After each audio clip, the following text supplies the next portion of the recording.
الشیطان الرجیم بسم اللہ الرحمن الرحیم رب هب لی من الصالحین صدق اللہ العظیم۔ حاضرین محترم، ماہ ذی الحج کا آغاز ہو چکا ہے۔ اللہ رب العزت نے جو 4 مقدس حرمت والے مہینے عطا فرمائے ان میں سے ایک یہ ہے۔ سبحان اللہ۔ ایک پہلے گزر چکا ہے رجب کا مہینہ، وہ الگ ہے۔ یہ 3 مہینے اکٹھے ہیں، ذوالقعدہ جو پچھلا تھا، ذی الحج اور محرم۔ یہ 4 ماہ انتہائی احترام والے، حرمت والے، عزت والے، تقدس والے۔ ان 4 مہینوں میں اہل عرب نہ جھگڑا کرتے تھے، نہ لڑائی کرتے تھے، نہ جنگ کرتے تھے۔ جنگ ہو بھی رہی ہوتی تو اس مہینے کے آتے ہی جنگ بند ہو جاتی۔ اور بالخصوص یہ ماہ مقدس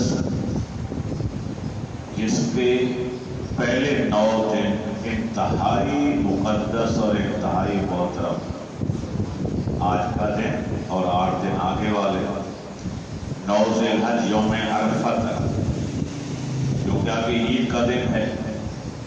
عید کے دن روزہ رکھنا منع ہے، لیکن ان 9 دنوں میں نبی علیہ السلام روزہ رکھتے تھے۔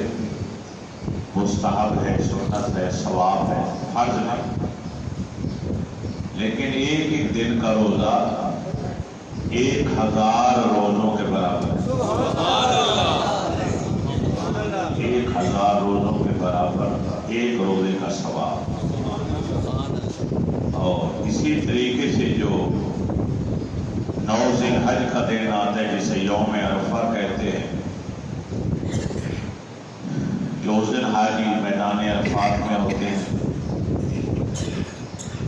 تو اس دن کو تو کئی 1000 روزوں کے برابر قرار دیا گیا۔ 9 ذی الحج کے روزے بہت بڑا ثواب ہے۔ خوش نصیب ہے وہ مسلمان جو اس ماہ مقدس میں روزے بھی رکھتے ہیں، عبادت بھی کرتے ہیں، مگر یہ سب کچھ اللہ کی رضا کے لیے ہونا چاہیے۔ حضرت سیدنا ابراہیم علیہ السلام اور سیدنا حضرت اسماعیل علیہ السلام کا پاک ذکر کا ہم آغاز کر چکے ہیں۔ ان کی سیرت کے حوالے سے اجمالی طور پر گفتگو ہوتی چلی جا رہی ہے۔ گزشتہ جمعہ المبارک کو ہماری گفتگو کہاں تک پہنچی تھی؟ جنت سے میٹھا اتارا۔ نبی کریم علیہ الصلوۃ والتسلیم نے ایک دن جبریل علیہ السلام سے پوچھا، اے جبریل بتا، کیا کبھی ایسا بھی کوئی وقت آیا کہ جب تجھے انتہائی مشقت اور محنت والا کام کرنا پڑ گیا ہو؟ اس نے کہا جی 4 موقع ایسے تھے جو میرے لیے امتحان تھا۔ 4 موقعوں پر مجھے بڑی دوڑ لگانا پڑے۔ ایک اس وقت، اچھا 4 موقعوں پر میں عرش الہی کے نیچے تھا اور اللہ کا حکم آیا۔ ابراہیم علیہ السلام کو منجنیق میں بٹھا کے آگ میں پھینک دیا گیا۔ وہ جھولے سے الگ ہوئے، آگے آگ ہے، تو مجھے حکم ہوا، اے جبریل یہ میرا خلیل ہے، ارے جلدی جا۔ آگ کو تو ٹھنڈا ہونے کا حکم میں نے دے دیا، مگر وہاں پہ جا کے گرنے سے کہیں چوٹ نہ آئے، اپنے نوری پر وصول کر۔ اب آگ اور ابراہیم کے درمیان تھوڑا سا فاصلہ باقی تھا، اور میں نے عرش سے دوڑ لگانا تھی، زمین پر فرش پر آنا تھا، تو میں نے اپنی نوری پرواز سے بڑی محنت کی، دوڑ لگائی، اور آگ تک پہنچنے سے پہلے میں نے اپنے نوری پر اللہ کے خلیل کو وصول فرمایا۔ دوسری بار جب اسماعیل علیہ السلام کے گلے پر چھری رکھ دی باپ نے، اور چھری نہ چلی تو انہیں تیز کیا. تیز کرنے کے بعد جب ابراہیم نے چھری رکھی تو پھر رب نے آواز کہ ابراہیم پکا ارادہ کر چکا ہے اسماعیل کو ذبح کرنے کا، مگر میں نہیں چاہتا. اے جبریل جلدی جا، مگر پہلے جنت میں جا، وہاں سے میٹھا لے، قربانی کا بکرا لے، پھر زمین پر اس بکرے دمبے سمیت جا اور پھر اسماعیل کو نکال اور اس کی جگہ دمبے کو لٹا. تو وقت انتہائی مختصر تھا، کام بہت بڑا، تو مجھے بڑی دوڑ لگانا پڑی، بڑی محنت کرنی پڑی، پوری قوت اور پوری طاقت سے. میں پہلے جنت گیا، جنت سے میٹھا ایک خوب چت کبرا بڑے بڑے سیبوں والا خوبصورت کجلی آنکھوں والا میں نے لیا اور اس کو لا کے میں نے ابراہیم علیہ السلام کی چھری کے نیچے اس انداز سے بڑی نرمی اور ملامت سے میں نے دمبے کو لٹایا اور اسماعیل کو نکالا کہ اللہ کے خلیل کو میں نے احساس بھی نہیں ہونے دیا. تو یہ بھی میرے لیے کڑا امتحان کا وقت. اور تیسرا، جب یوسف علیہ السلام کو بھائیوں نے کنویں میں دھکا دے دیا، ادھر دھکا دے دیا، ادھر جو رب نے فرمایا جبریل جا جلدی، یہ تو میرا نبی ہے، میرا پیغمبر ہے، جس کو میں نے آدھی دنیا کا حسن عطا فرمایا. کنویں میں گرنے سے کہیں نے ضرب نہ لگ جائے، چوٹ نہ لگ جائے. میں نے پھر عرش کے نیچے سے دوڑ لگائی. ادھر دھکا دے چکے تھے بھائی، سگے بھائی.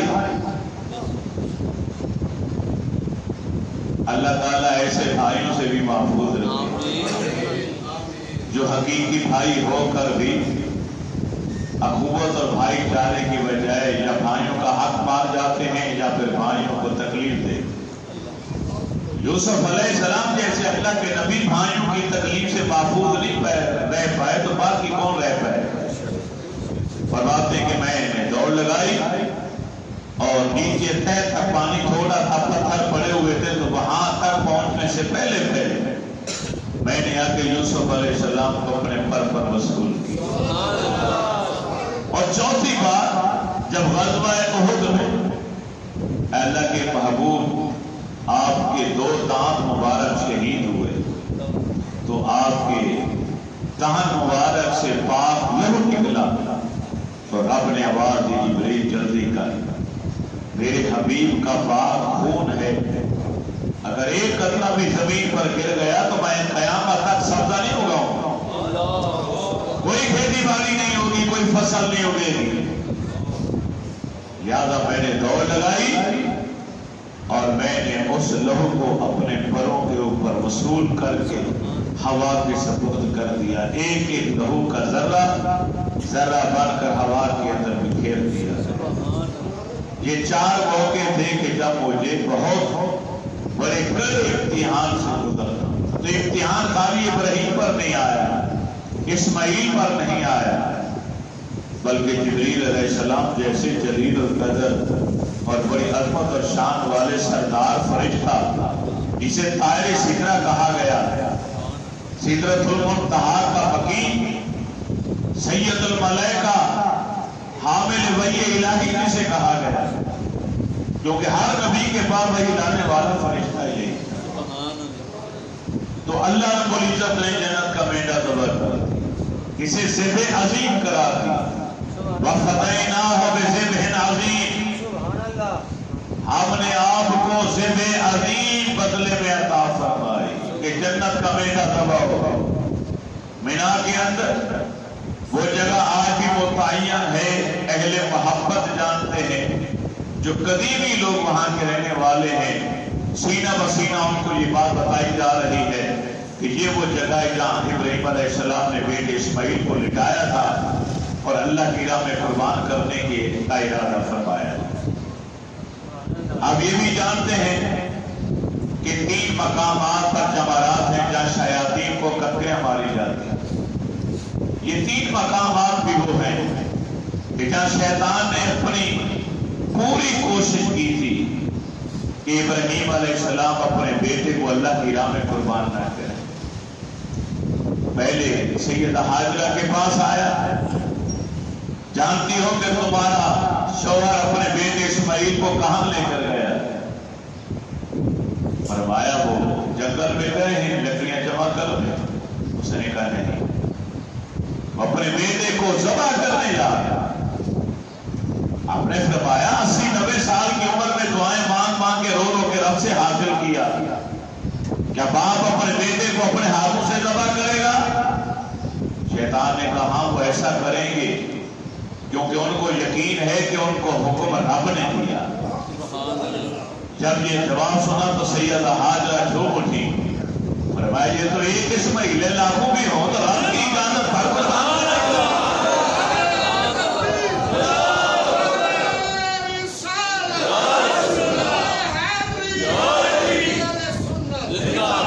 یہ تو ایک اسماعیل ہے، اگر رب نے عطا بھی تو رب نے کیا ہے، اگر رب چاہتے میرا بیٹا ذبح ہو قربان ہو جائے تو ہم تو راضی ہیں رب کی رضا پر۔ قل ان صلاتی و نسکی و محیای و مماتی للہ رب العالمین، محبوب کہہ دیجئے بے شک میری نماز، میری قربانی، میرا جینا، میرا مرنا سب کچھ اللہ کے لیے۔ بندے کی معراج اسی میں ہے جو اس کا ہر نیک عمل اپنے رب کو راضی کرنے کے لیے۔ اگر دکھاوا آ جائے، ریاکاری آ جائے، تصنع آ جائے، بناوٹ آ جائے، شہرت حاصل کرنا درمیان میں آ جائے، ریاکاری کو اسی لیے شرک کہا گیا ہے۔ ریاکاری کو حدیث پاک کے اندر شرک کہا، اور شرک کرنے والا مشرک ہے، مشرک کی تو بخشش ہی نہیں ہوتی۔ اللہ تعالیٰ ریاکاری سے ہم سب کو محفوظ رکھے، کیونکہ شیطان انسان کا دشمن ہے۔ شیطان وہاں سے بھاگا، آیا اسماعیل کے پاس اور آگے کہتا ہے کہ جانتے ہو آپ کے ابا جان آپ کو کہاں لے کر جا رہے ہیں؟ تو فرمایا میرا باپ مجھے لے کے جا رہا، تو جہاں بھی لے جائے میں بیٹا ہوں۔ اس نے کہا تجھے ذبح کرنے کے لیے چھری چلا دیں گے، تیرے گردن کے اوپر گلے کے اوپر کاٹ کے رکھ دیں گے، تجھے موت دے دیں گے۔ اسماعیل نے بھی وہی جملہ بولا، میرا باپ تو مجھ سے بے حد پیار کرتا ہے، بہت پیار کرنے والا باپ ہے میرا، بڑا شفیق باپ ہے، کیسے ذبح کرے گا؟ شیطان کو پھر وہ سچ بولنا پڑا کہ رب کے حکم سے اسماعیل بھی وجد میں آ گیا۔ اچھا میرا رب یہی جانتا ہے، پھر میں قربان ہونے کے لیے تیار۔ ایسے نہیں کہہ دیا تھا کالا یا ابت افعل ما تؤمر ستجدنی انشاءاللہ من الصابرین، اے میرے ابا جان اللہ نے جو آپ کو حکم دیا اسے فوراً عمل کیجئے، انشاءاللہ تعالی میرے رب نے چاہا آپ مجھے صابر پائیں۔ ایک صابر ہے، ایک شاکر ہے، اس کی نعمت کے ملنے پر شاکر، اس کے دیے ہوئے امتحان پر صابر۔ پیغمبر بوقت امتحان صابر ہوا کرتا، اور اسماعیل کے جواب نے یہ جملہ بتا دیا کہ انشاءاللہ کہو۔ یہ سنت انبیاء ہے، کیونکہ تم نہیں جانتے کہ آگے کام جو کرنے والے وہ ہو بھی سکے گا کہ نہیں، لہذا کہو انشاءاللہ اگر میرے اللہ نے چاہا۔ اسماعیل نے کہا انشاءاللہ اگر میرے اللہ نے چاہا۔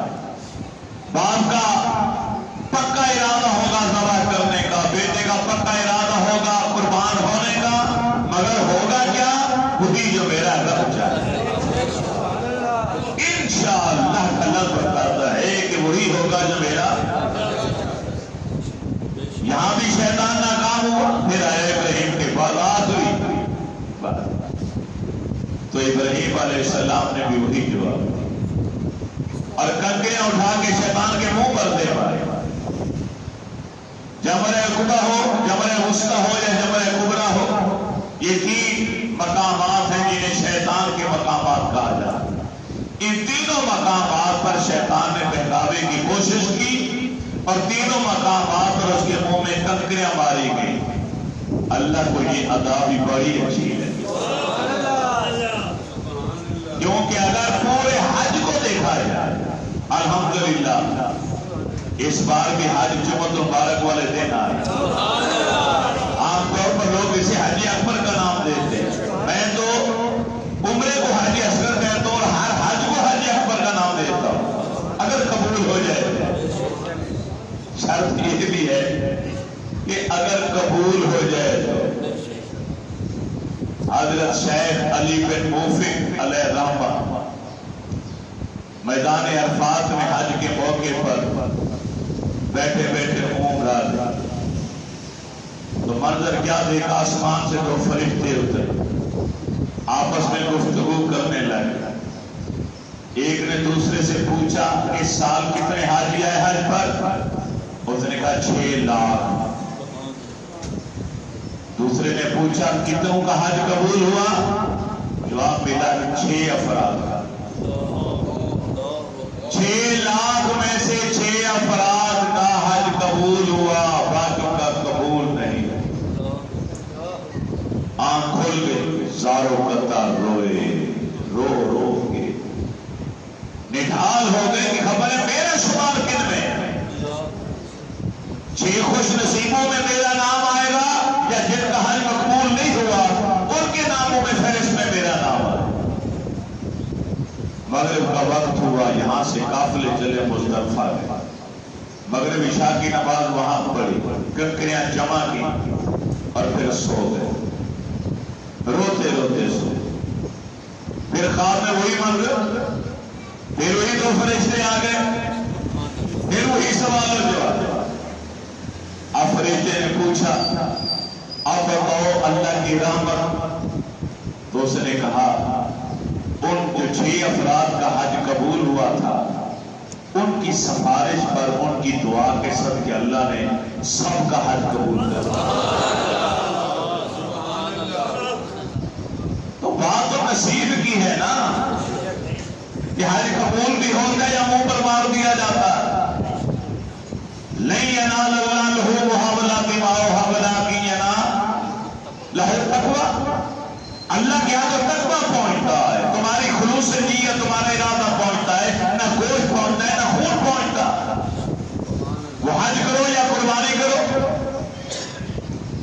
رب صرف 2 فصلوں کے درمیان دھڑکنے والے, حرکت کرنے والے خون کے لوتھڑے دل کو دیکھتا ہے کہ اس کے اندر نیت کیا ہے, ارادہ کیا ہے, اخلاص کیا ہے.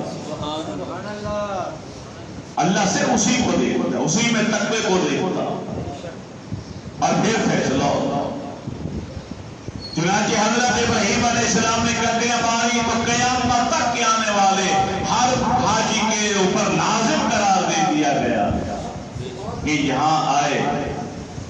اگرچہ یہاں شیطان سے ملاقات نہیں ہونی, شیطان نے اس کو بہکاوے میں نہیں ڈالنا, اس پر کوئی امتحان بھی نہیں ہے, یہ صرف میرے اور محبوب بندوں کی سنت کو اپنائے. یہاں آ کر وہ نشانات بنا دیے گئے, پہلے پلر کھڑے کیے گئے تھے, اب لٹا دیے گئے ہیں تاکہ آسانی پیدا ہو جائے کنکریاں مارنے میں. اور وہاں جا کے 7 کنکریاں ماری جاتی ہیں اور 3 دن کنکریوں کا کام عمل میں لایا جاتا ہے. چنے کے برابر ایک کنکر وہ مارا جاتا ہے اس انداز سے کہ یہاں پھر اپنے انگوٹھے کا اس طریقے سے زور دے کے یہاں سے ایسے پھینکا جاتا ہے. وہاں پہ پہنچے یا نہ پہنچے تمہاری ڈیوٹی نہیں, تمہارا کام ہے صرف سنت ابراہیمی پر عمل کر, تمہیں ثواب مل جائے, تمہیں اجر مل جائے, تمہارا رب تم سے راضی ہو جائے. چنانچہ المختصر حضرت ابراہیم خلیل اللہ کا بیٹا اسماعیل بچا لیا گیا اور جنت کا بیٹا ذبح ہوا. اس کے سین بطور یادگار کہ جنت کا بیٹا تھا بیت اللہ شریف کے اوپر آ کے لگا دیے گئے, لٹکا دیے. حضرت عبداللہ بن زبیر کے زمانے تک, ان کی شہادت کے وقت تک وہاں تک کعبے کے اوپر لٹکے رہے. اور اتنا طویل عرصہ ابراہیم علیہ السلام سے لے کر یہاں تک اتنا طویل عرصہ لوگ طواف کعبہ بھی کرتے تھے اور جنتی بیٹے کے سینگ کی زیارت بھی, سینگوں کی زیارت بھی کرتے. جب حجاج بن یوسف نے حملہ کیا 1,00,000 افراد کو لڑائی میں مار دیا گیا، 50,000 افراد کو رسیوں سے باندھ کر ان کے سر گردنیں اڑا دی گئی۔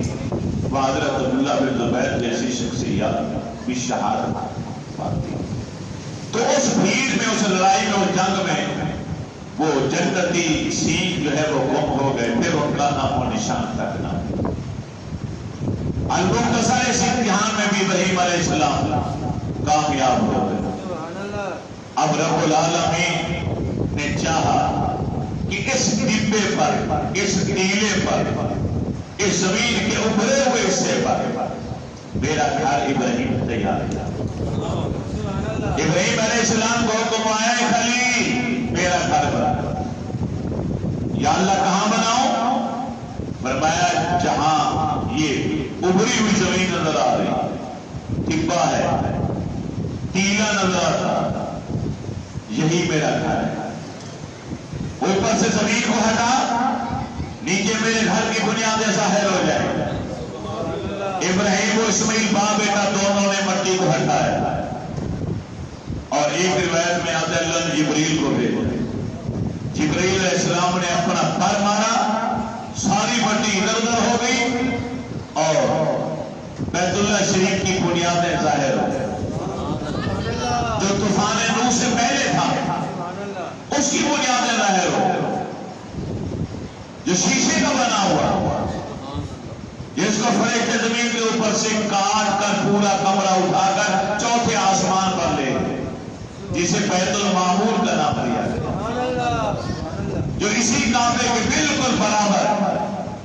حدیث پاک کے اندر اللہ کے نبی نے فرمایا اگر اس بیت المعمور اس کعبے کے درمیان سے کوئی کنکر پھینکا جائے اور اللہ تعالیٰ کی طرف سے رکاوٹ نہ بنے تو اس زمین والے کعبے کی چھت پر عین درمیان میں آ کر گرے۔ ایسا کاریگر ہے وہ۔ فرشتوں کے لیے آسانی پیدا کر دی، جو ملائکہ زمین پر رہنے والے وہ اس کا طواف کریں، جو آسمانوں پر رہنے والے وہ اس کا طواف کریں۔ بیت المعمور کا طواف ہوا، دیواریں اس قدر روشن تھی کہ اندر والا اپنے باہر والے کو دیکھ سکتا تھا، باہر والا اندر والے کو دیکھ سکتا۔ نوح علیہ السلام کے زمانے میں جب طوفان آیا، رب نے فرشتوں سے کیسے کار پر اوپر لے، 1000 سال گزرنے کے بعد اللہ کی مشیت سے، ارادے سے اس پر مٹی کا غبار پڑتا پڑتا یا ایک ٹیلا سا بن گیا اور وہ بنیادیں چھپ گئی۔ آج جبریل کے پر مارنے پر یا ابراہیم و اسماعیل کے مٹی ہٹانے پر وہ بنیادیں ظاہر ہیں۔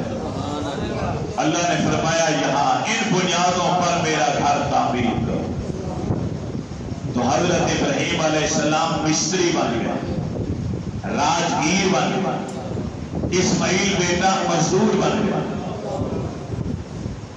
کیسا مزدور ہے اور کیسا مستری ہے؟ دونوں پیغمبر ہیں، دونوں نبی ہیں، دونوں ہمارے رسول کے ابو اجداد ہیں۔